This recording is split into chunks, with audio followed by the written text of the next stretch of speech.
ফাতিহা জান্নাত বলেছেন, আরাফার দিনে দোয়া কবুলের বিষয়টা কি শুধু আরাফার মাঠে উপস্থিত হাজিদের জন্যই খাস, নাকি এটা সবার জন্য প্রযোজ্য?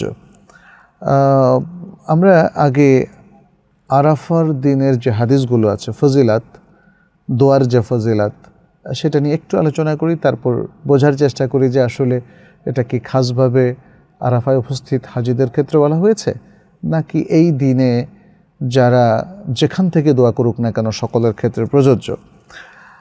আয়েশা রাদিয়াল্লাহু তাআলা আনহা থেকে বর্ণিত একটি হাদিস রয়েছে, তিনি বলেন রাসূল সাল্লাল্লাহু আলাইহি ওয়াসাল্লাম বলেছেন, মা মিন ইয়াউমিন আকতারা মিন আন ইয়াতিকাল্লাহু ফীহি আবদান মিনান নার মিন ইয়াউমি আরাফা ওয়া ইন্নাহু লা ইয়াদনু থুম্মা ইউবাহি বিহিমুল মালাইকাতা ফায়াকুল মা আরাদা হাউলাই। রাওয়াহু মুসলিম। সহিহ মুসলিমের হাদিস।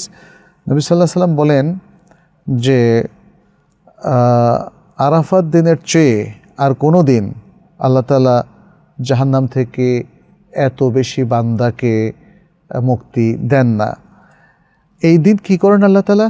তিনি হাজিদের নিকটবর্তী হয়ে তাদের নিয়ে ফেরেশতাদের কাছে গৌরববোধ করেন, গৌরব প্রকাশ করেন এবং ফেরেশতাদের উদ্দেশ্যে বলেন, মা আরাদা হাউলা, এরা কী জন্য এসেছে?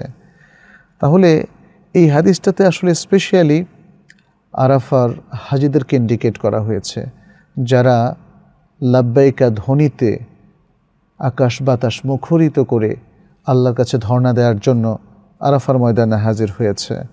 আল্লাহ তাদেরকে দেখে এতই খুশি হন, তিনি তার নৈকট্যপ্রাপ্ত ফেরেশতাদেরকে বলেন, এরা কি চায়? অথচ আল্লাহ নিজেই জানেন এরা কি চায়। এরা যে আল্লাহর কাছে এসছে, আল্লাহ অত্যন্ত সন্তুষ্টি বোধ করেন এবং ফেরেশতাদের কাছে গৌরববোধ করেন।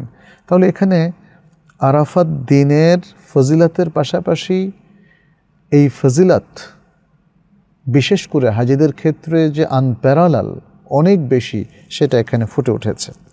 আব্দুল্লাহ ইবনে আমর ইবনে আস রাদিয়াল্লাহু তাআলা আনহুমা থেকে আরেকটি হাদিস বর্ণিত, যে নবী সাল্লাল্লাহু আলাইহি ওয়াসাল্লাম বলেন, খায়রুদ দুআই দুআউ ইয়াউমি আরাফা ওয়া খায়রু মা কুলতু আনা ওয়ান নাবিয়্যুনা মিন ক্বাবলি লা ইলাহা ইল্লাল্লাহু ওয়াহদাহু লা শারীকা লাহু লাহুল মুলকু ওয়া লাহুল হামদ ওয়া হুয়া আলা কুল্লি শাইইন কাদির।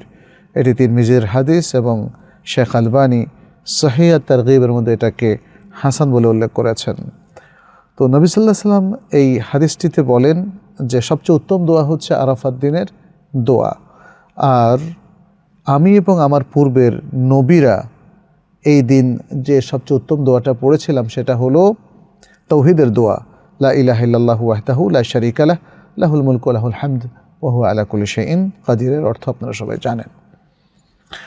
তালহা ইবনে উবাইদ ইবনে কুরাইজ, তার থেকে ইমাম মালিক মুয়াত্তা গ্রন্থে একটা হাদিস বর্ণনা করেছেন, বলেছেন, আফদালুদ দুআই দুআউ ইয়াউমে আরাফা, আরাফা দিনের দোয়া সবচেয়ে উত্তম দোয়া। এই হাদিসটিকে সহিহ আল জামের মধ্যে শেখ আলবানী হাসান বলে উল্লেখ করেছেন। তাহলে এই হাদিসগুলোতে আমরা আরাফাত দিনের দোয়ার ফজিলতটা পেলাম। প্রথম হাদিসটিতে যদিও হাজিদেরকে স্পেশালি ইন্ডিকেট করা হয়েছে, বাট পরের দুটো হাদিসে সেখানে কিন্তু আম রেখে দেওয়া হয়েছে, ব্যাপকভাবে বলা হচ্ছে আরাফাত দিনের দোয়া সবচেয়ে উত্তম দোয়া। এটা হাজিদের দোয়া হতে পারে, গায়রে হাজিদের দোয়াও হতে পারে। এই জন্য ওলামায়ে কেরামের মধ্যে আমরা দেখি যে তাদের মধ্যে কেউ কেউ আরাফার দিনের দোয়াটা যারা আরাফায় অবস্থান করে ওই দিনে তাদের সাথে খাস করেছেন। আবার কেউ কেউ বলেছেন যে না, কোনো কোনো হাদিস দ্বারা যখন বোঝা যায় যে এটা আম, যেমন আরাফাত দিনের দোয়া সবচেয়ে উত্তম দোয়া, তাহলে এটা আমই হবে, অর্থাৎ ব্যাপক হবে, সবার ক্ষেত্রে, হাজি নন হাজি সবার ক্ষেত্রে এটা প্রযোজ্য হবে। আমরা ওলামায়ে কেরামকে দেখেছি, তারা বলেছেন যে এটাই শক্তিশালী, কারণ যে হাদিসে খাস করা হয়েছে ঠিক আছে, সেখানে তো খাস করার একটা বিহিত কারণও আছে। হজের মধ্যে তালবিয়া পাঠরত মোহরেম হয়ে যে যিনি আল্লাহকে লাব্বাইকা বলছেন, তাহলে এটা তো বিশাল ফজিলত এবং এই অবস্থা দোয়া করছেন, তাহলে তাদের ক্ষেত্রে এটা প্রযোজ্য হবে, কোনো সন্দেহ নেই, তাদের বাইরেও প্রযোজ্য হবে। সুতরাং আমরা বলবো যে এই যে ফজিলতের হাদিসগুলো, এগুলো দিবসের ফজিলত, আরাফাত দিনের ফজিলতের কথা বলা হচ্ছে।